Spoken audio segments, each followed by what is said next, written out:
they're going to go to fucking federal prison.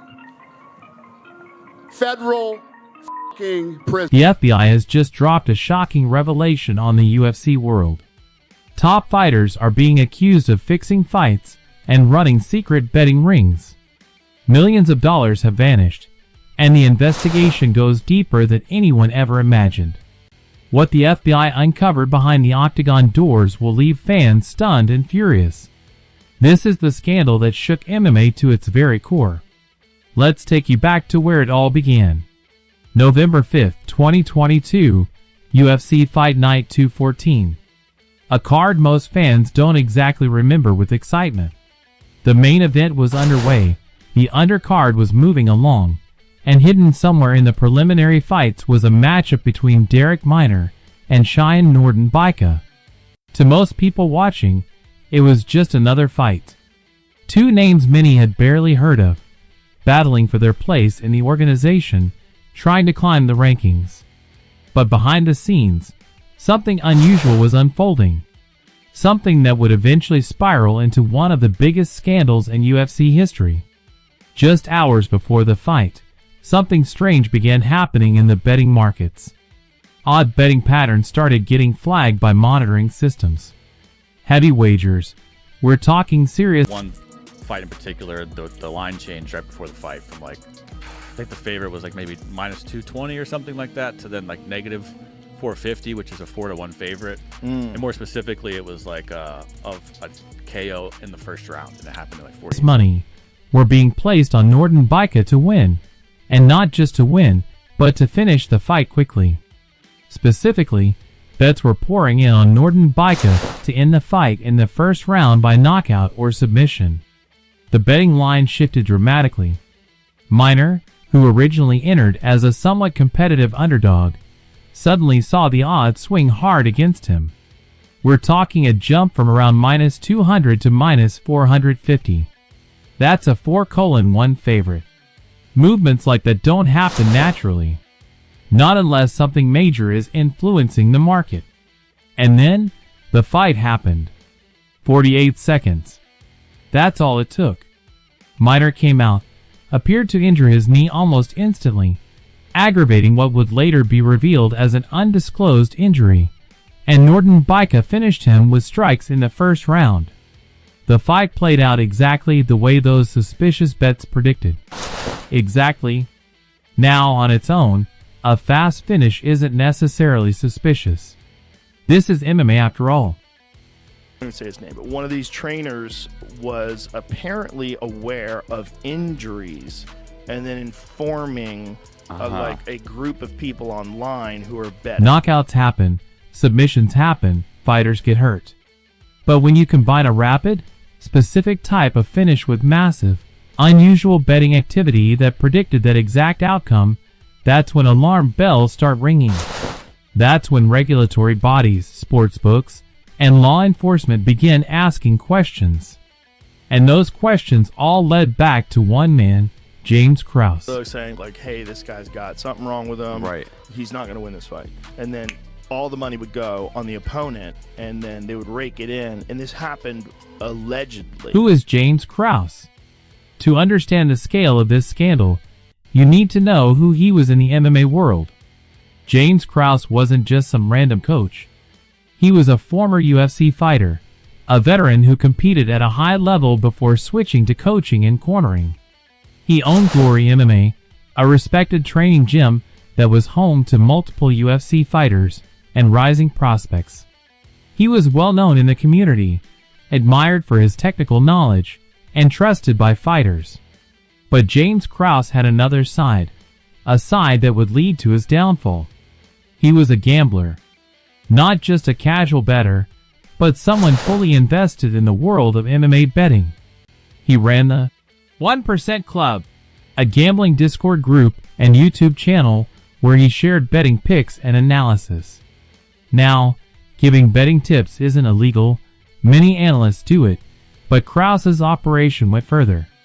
Investigations later revealed he had ties to an offshore sportsbook called abcbetting.ag, where he acted as an agent, actually taking bets from fighters and people within the MMA community. And that's where things started to get really dark, really complicated. Derek Minor, the fighter at the center of the suspicious November 2022 bout, was one of Krause's students. Minor It says UFC's Jeff Molina suspended for alleged substantial involvement in ongoing James Krause investigation. Substantial. Yeah, he was on. I've heard a thing that he was on his Discord, and he said that, like, Jeff Molina said that, like, you know, I paid my mortgage, my house, my phone bill, everything with this Discord right here. Make sure you guys join it. So, like, he was pushing it hard. The fight with a knee injury that wasn't revealed to the public. When he stepped into the octagon, that injury became the turning point.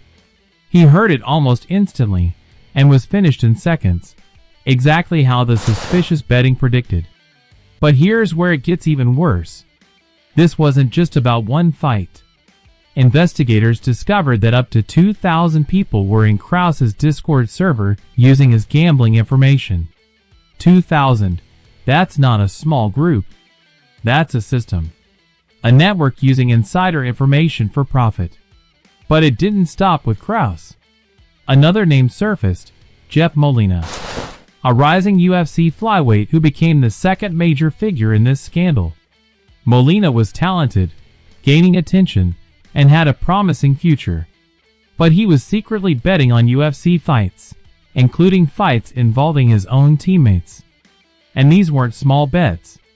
He admitted to placing wagers on the fight that triggered the whole investigation, the Minor vs. Norton Bica bout. And here's the worst part. He did it while knowing about Minor's injury. He had insider knowledge from training at the same gym, being part of the same circle, hearing about injuries behind closed doors. And he used that information to bet against his own teammate. Let that sink in. Molina reportedly claimed that he was paying his mortgage, his bills. And just wanted to get an update from you. We haven't heard you in this forum talking about the betting investigation that's going on. I know there's only so many things you can say, but is there any updates you can give us on what's going on currently? There's literally nothing I can say about Basically his entire life, using the profits from this gambling Discord. He was actively promoting it, encouraging others to join, pulling more and more people into this insider betting. People ask me, well, what were they talking about? Somebody was saying, well, what's the UFC going to do? We let these guys know not to bet on fights. Do you know what the outcome of this is? Like, if I penalize them, you get cut. They're going to go to f***ing federal prison. Federal f***ing prison system. The truth is, most UFC fighters aren't earning life-changing money. While big names like Conor McGregor or John Jones can make millions per fight, the average fighter, especially those just starting out, earns around $10,000 to $20,000 per fight. That's split into show money for stepping into the cage and a win bonus if they're victorious. And that's before expenses. Fighters have to pay for training camps, which can cost anywhere from $20,000 to $50,000 depending on the length and level.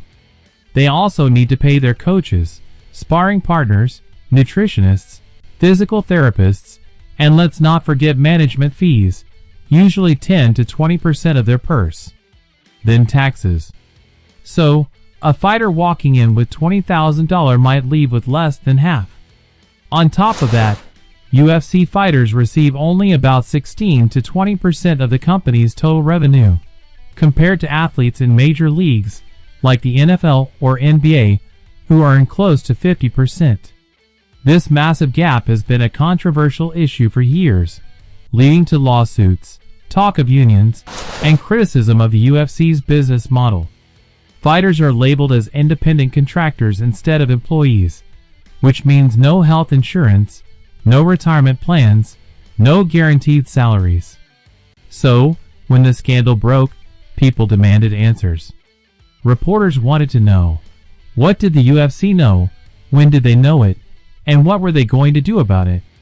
One of the most telling moments came when UFC President Dana White addressed the situation publicly. Dana White's first response was cautious, understandable, considering there was a federal investigation ongoing. But as the press conference continued, He made it very clear how serious the consequences could be for those involved in fight-fixing or gambling schemes. Federal prison? That's what these individuals were potentially facing. Betting on fights when you have insider information, using private knowledge to manipulate betting markets, running organized gambling operations.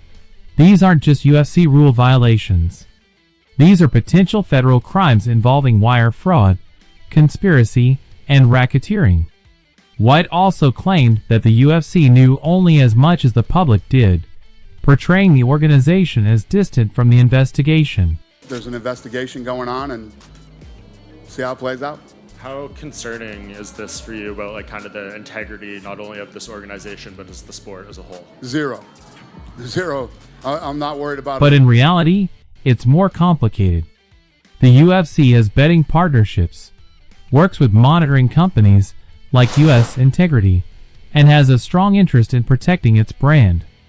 The organization isn't just watching, it's actively involved in stopping betting corruption.